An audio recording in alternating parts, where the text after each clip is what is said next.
Suncoast Urban Reforesters, a Rotary partnership. Welcome to a high-performance microforest. This forest was planted in November of last year by the Sarasota Bay Rotary Club, along with our partners Florida Veterans for Common Sense and Solutions to Avoid Red Tide. We three call ourselves SURF, which stands for Suncoast Urban Reforesters, and we believe high-performance microforests just like this are the best measures to protect coastal water quality, offset negative impacts of urban and suburban development, and combat climate change by pulling CO2 from the atmosphere and putting it into the soil. I'll tell you a little bit more about microforests right now, and then we'll share with you our volunteer day, a video about our volunteer day where over 100 people came out to install our fourth microforest just a few weeks ago in a community north of here. We're excited about microforests, a fabulous opportunity to give service beyond self. Let's learn more about microforests.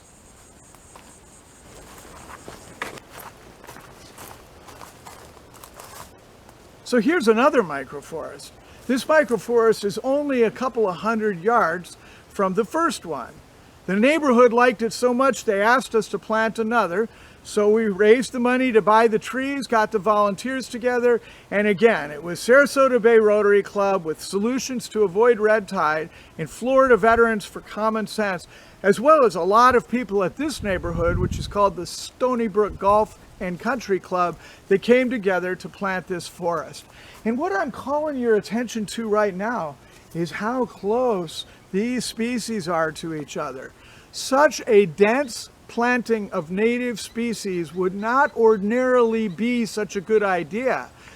But if you can get away with it, you'll have extremely rapid growth, and you'll get the high performance part of high performance microforests.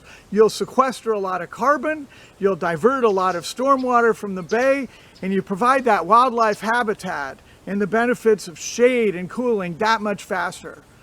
So next I'm going to tell you what special touch it takes to make a high performance microforest successful. Okay. So we planted the trees and the shrubs of many different species close together. 3 per meter, so close that it creates a lot of shade stress and makes them want to grow fast. But you couldn't necessarily get away with that strategy and get healthy, fast growth if you didn't create a perfect planting bed. And that's what we're proud to show you right here. It was about 8 months ago that we came and we covered this whole area with cardboard. It was grass then. The cardboard suppressed the grass or caused it to die and turn into soil. Then we put in about 6 inches of wood chip mulch, which is delivered free from local tree companies on top of it. And that shades the soil, cools it down, holds in the moisture, and promotes the growth of fungi that's very important to the biological health of the roots of the trees and promotes their rapid growth. So that's the key to microforestry. Close, dense plantings of many different species and a perfect contiguous planting bed, what I sometimes call a simulated forest floor. And the next thing you know, you've got a 100-year forest in 10 years and all the ecological benefits that come along with that. Now let me take you to our most recent planting day where more than 100 volunteers came out to install our fourth microforest in a community just north of here. So let's leave the Stony Brook microforest that we planted last November and go to Colony Cove, where on June 13th we have over 100 volunteers waiting, a perfectly prepared planting bed of a little bit over an acre, and 4,000 plants to put in the ground. The first stop is the Rotary check-in table.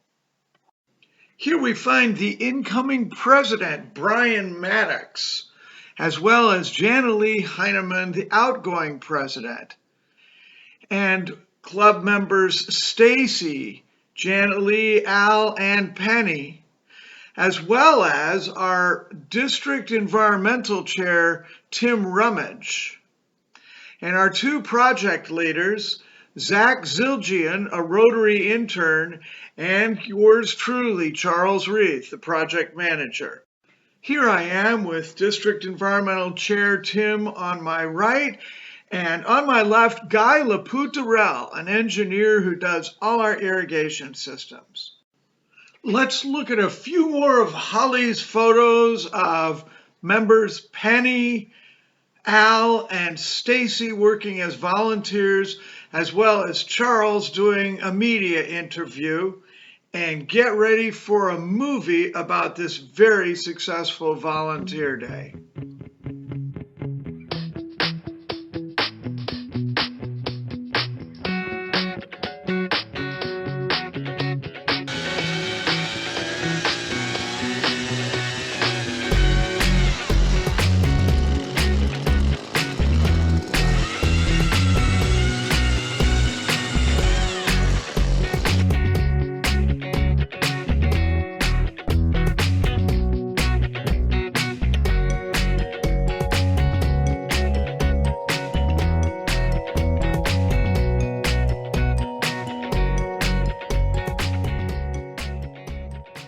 This property is owned by Equity Lifestyles Property, a real estate investment trust based out of Chicago, which manages lots of properties similar to this.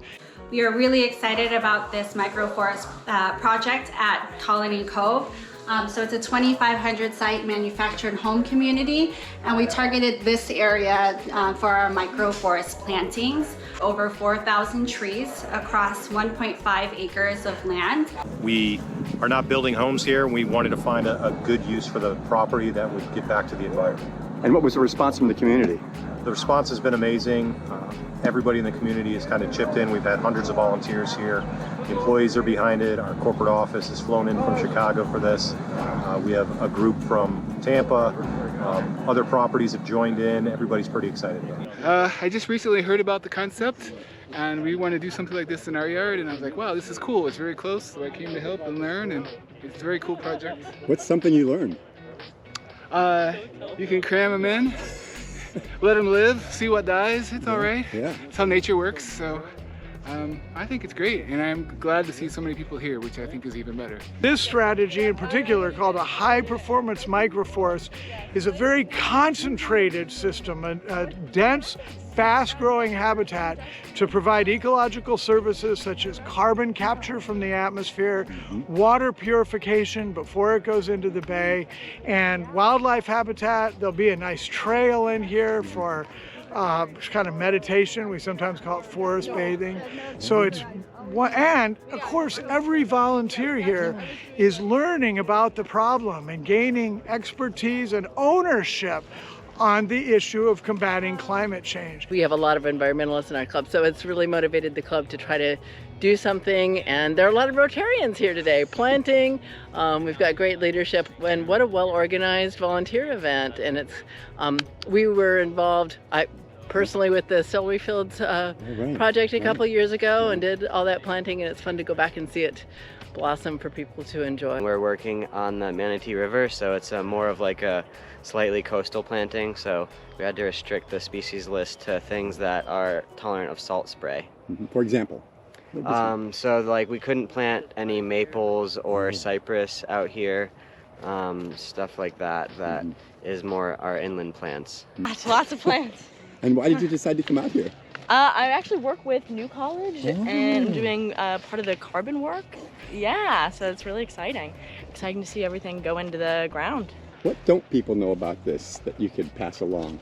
This is, as it grows, it's going to get stronger and continue to sequester more and more carbon every year. It's just going to get better with time. It's really doing a favor for all of us, working hard.